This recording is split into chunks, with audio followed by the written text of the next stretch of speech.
Something I've been thinking about recently is questions and problems, and specifically the relation between the questions that we ask and the deeper problems that they relate to. There are certain questions that can be very easily and obviously traced to deeper identity kind of questions. One such question being asked of me and the whole of Nerdfighteria in my Project for Awesome video last December. Now the question, what do I do with the rest of my life, is a pretty common question.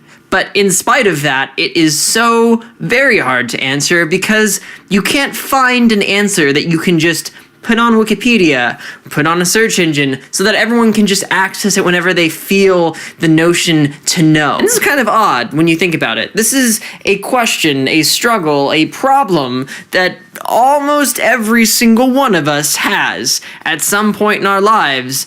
And we don't have one answer for it. And if we do have one answer for it, it's often unsatisfying to a large number of people. But I think the issue that we run into when we try to face a question or a problem like this has much less to do with the actual thing than it does with how we perceive what questions are. If you're like me, you'd probably define a question as a request for a piece of static information. What this means, in effect, is that we expect to be able to answer the same question in the same way for any person, regardless of who they are or where they are in their lives. If someone standing right next to you asks you how to tune a guitar, or even what time it is, you don't really need to know anything about them to be able to answer that question. If the piece of information is something that you already know, you can sort of just pull it out of your brain and give it to them with minimal information on your part. I mean, the only thing you really have to know is whether they know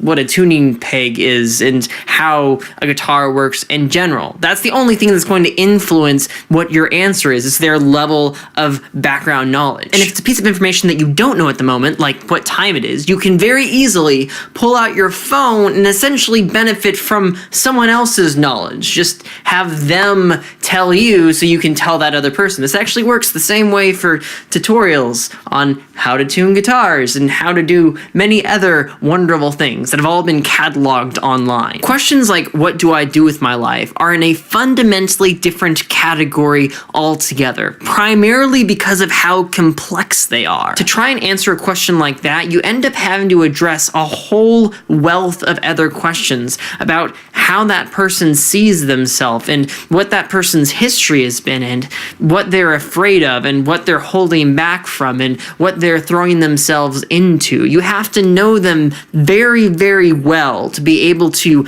address it in a comprehensive way. In the past, I've often addressed this particular question in a very facile and somewhat unintelligent way by simply asking what they think they're good at. If you've ever had this question on your mind, you're probably well aware how completely unhelpful that response is. Because there's way more to the question of what you do with your life than what the most economically or societally beneficial route it is that you could take. Instead, that one macro question is simply the simplest way to state a whole host of other smaller questions that are themselves difficult to answer. If you want to know what to do with your life, you want to know what's worth doing with your life and how many of those things are possible in one lifespan, what's overextending and what's lackadaisical, what's not worth your time and what's too much effort. And before that, you have to figure out how you're going to define worth, what the scale is that determines what's good to do and what's not good to do, which impact is the most powerful, what things are worth sacrificing and what things can never be given up. Questions like these reach into the essence of who we are, into both our aspirations and our insecurities, our fantasies and our fears. And because of this, they're very dangerous territory to walk into uninformed. I like to think of this sum of all of the things that sort of guide how you see the world, what you value, and who you are as sort of a potted garden. And these questions, these problems that you run into of identity and career and relationship and life as weeds. If you ever picked weeds in a garden as a kid, then high five. Yes, we are in a club together. And if you still pick weeds in a garden, then I feel for you. But those of us with weeding experience are well aware of one fact that weeds have roots, and those roots are sometimes very, very tough. The relatively unintimidating looking little green stem could have a huge network of fibers beneath it that would prevent you from just grabbing the stalk and pulling and getting it all out. I mean, you could just grab the top and pull, but then it would grow back in 3 weeks and you'd have to do it again. And if you were ever unlucky enough to be weeding around flowers that weren't very well established in the ground, then you probably have learned that you can't just pull indiscriminately every weed, or else you'll lose everything good that was in there in the first place, because the roots of the weeds and the roots of the flowers tangle together. So you have to be very careful in trying to get just out what you want and leave there what's supposed to stay there. Macro questions are like the top of these weeds. They look relatively simple at the outset, but beneath them is a whole trove of different problems and other questions and things that touch all different aspects of the identity of the person who's asking. And this means two things. One, more often than not, the only people that are really going to be able to help you in a long-term sense are going to be the people that can get their hands dirty in digging down and touching all of the roots of the question that you're asking, all of the insecurities, all of the problems, people that have that background that they've built up over time and have the time to investigate all of that background with you. This means that it's generally very unproductive to ask the distant heroes that you hold in high regard to help you solve your problems, because by that very nature, they're going to be unable to get their hands dirty. It's great to have heroes, to have people that are distant that you look up to and can glean things from, but in the day-to-day process of your life, you need someone that you respect that is much, much closer to you